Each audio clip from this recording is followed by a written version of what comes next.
안녕하세요. 뜯는 재미를 추구하는 섭스테크 신화섭입니다. 지난번에 리뷰했던 작고 귀여운 블루투스 이어폰 아이리버 누구버즈 영상은 잘 보셨나요? 안 보셨으면 이쪽 눌러서 보고 오시고요. 오늘 가져온 제품은 그보다 훨씬 큰 음향기기 헤드폰을 준비했습니다. 바로 야, 이거 박스부터 엄청 화려하다. 게임에 최적화된 헤드폰입니다. JBL의 퀀텀 800입니다. 게이밍 기어답게 박스가 굉장히 화려하네요. 퀀텀 시리즈는 100부터 해서 200, 300, 600, 800, 1 그리고 듀오까지 총 8가지 라인업이 있는데요. 오늘 준비한 제품은 헤드폰 중에서는 1 다음으로 높은 800입니다. 실물은 어떤지 한번 뜯어보겠습니다.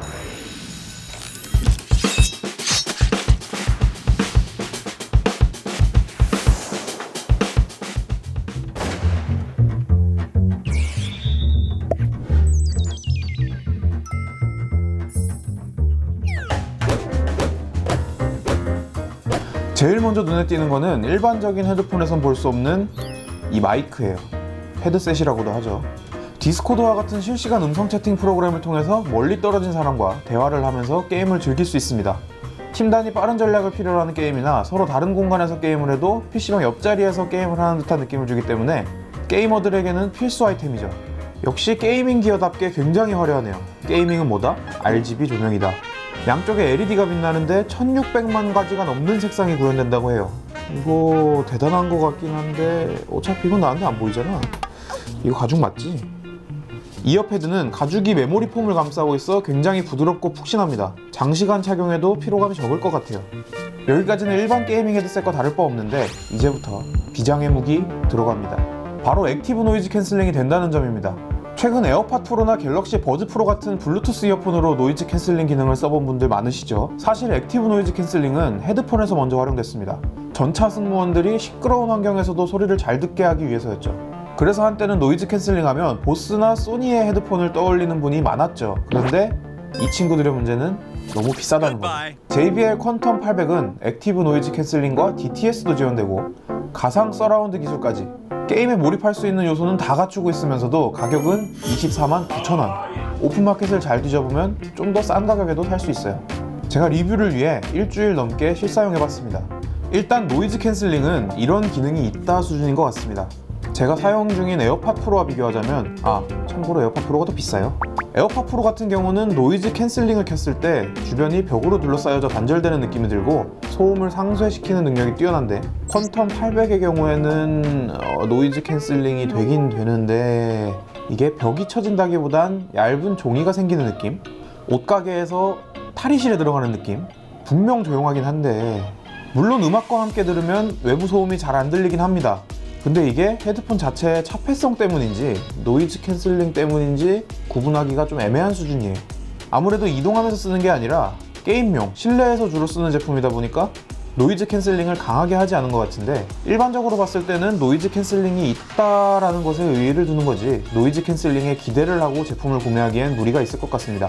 그리고 앞에서 말했듯 돌아다니면서 쓰는 용도가 아니라 고정된 자리에서 게임하면서 쓰라고 만든 물건이라 그런지 모르겠지만 컴퓨터에 연결할 때 이 블루투스가 아닌 3.5파이 이어폰 잭을 연결하면 이퀄라이저나 노이즈 캔슬링 기능을 사용할 수 없습니다.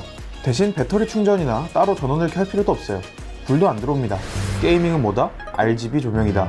그래도 PC에 블루투스 동글을 사용해서 연결할 땐 퀀텀 엔진 소프트웨어를 설치하면 조명도 선택할 수 있고 5.1 채널을 위한 DTS 옵션과 JBL 퀀텀 서라운드 옵션을 선택할 수 있는데 이거는 확실히 체감이 들 정도로 공간감을 느낄 수 있습니다. 특히 JBL 퀀텀 서라운드 모드는 인물의 신체적 특징에 맞춰서 세세하게 옵션을 컨트롤할 수 있는 점이 좋았어요. 옵션 창에서 채널 아이디를 클릭하면 샘플 목소리를 들려주는데 눈을 감고 있으면 샘플 목소리가 내 주위를 360도 회전하면서 위치를 알려줍니다. 그냥 음원을 7.1 채널로 들으면 가까이 있는 음원을 멀리 보내줘서 마치 콘서트홀 중앙에서 음악을 듣는 느낌이 듭니다. 하지만 이건 호불호가 있는 기능이기 때문에 사람마다 느끼는 점이 다를 것 같습니다. 가상 스테레오를 확실하게 체험하려면 5.1 채널이나 7.1 채널 스테레오 출력을 지원하는 게임을 직접 해보는 걸 추천드립니다. 또 다른 장점으로는 이 버튼을 눌러서 활성화할 수 있는 토크스루 기능이 있습니다. 보통 헤드폰은 차폐성이 좋아서 그냥 쓰고 있기만 해도 밖에 소리가 잘 안 들려서 대화가 힘들죠.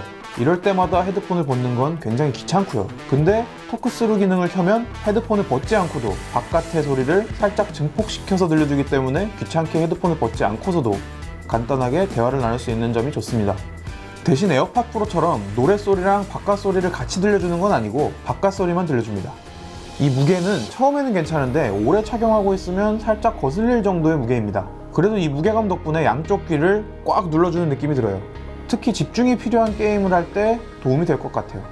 뭐 이런 기능들도 좋지만 헤드폰 본연의 역할, 소리를 들려주는 능력도 중요하겠죠. 이퀄라이저를 사용하지 않고 기본 플랫 모드로 들었을 때 전체적으로 묵직한 느낌이 강한 것 같습니다. 고음역대보다는 저음역에 좀 더 힘을 준 것 같은 느낌이에요. 특히 베이스나 드럼이 강한 음악을 들으면 체감이 확 들 정도로 둥둥거리는 소리가 고막을 때려 웅장한 느낌까지 듭니다. 그래도 영상을 볼 때 인물 목소리가 명료하게 들리는 걸 보면 고음역대도 나름 신경을 쓴 것 같습니다. 그리고 또 정말 편했던 기능 중에 하나는 이 마이크입니다. 게임을 하던 도중 갑자기 전화가 오거나 방에 가족이 들어오면 마이크를 끄고 켜야 하는 일이 많아서 귀찮았는데 퀀텀 800은 간단히 마이크를 올리고 내리는 것만으로 온오프를 할 수 있다는 것이 좋았습니다. 마이크 음질도 뭐 나쁘지 않았습니다.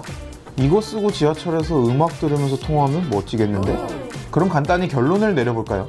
음악 감상과 게임 플레이, 두 마리 토끼, 게이밍 기어의 RGB 감성까지 세 마리 토끼를 꼭 잡고 싶다면 JBL 퀀텀 800 추천합니다. 하지만 가격이 좀 비싸서 고민해볼 필요는 분명 있습니다. 노이즈 캔슬링이 기대한 거에 비해 부족하지만 장소를 이동하면서 듣는 휴대용으로 나온 게 아니기 때문에 방에서 사용할 정도의 노이즈 캔슬링으로는 적당하다고 생각합니다.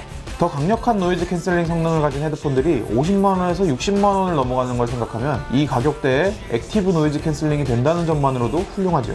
이거 가격표 다시 보니까 선녀네. 오늘 영상 여기까지고요. 지금까지 저는 뜯는 재미를 추구하는 섭스테크 신화섭이었습니다. 구독, 좋아요, 알림 설정까지 눌러주시면 더욱 재미있는 전자기기 들고 돌아오도록 하겠습니다.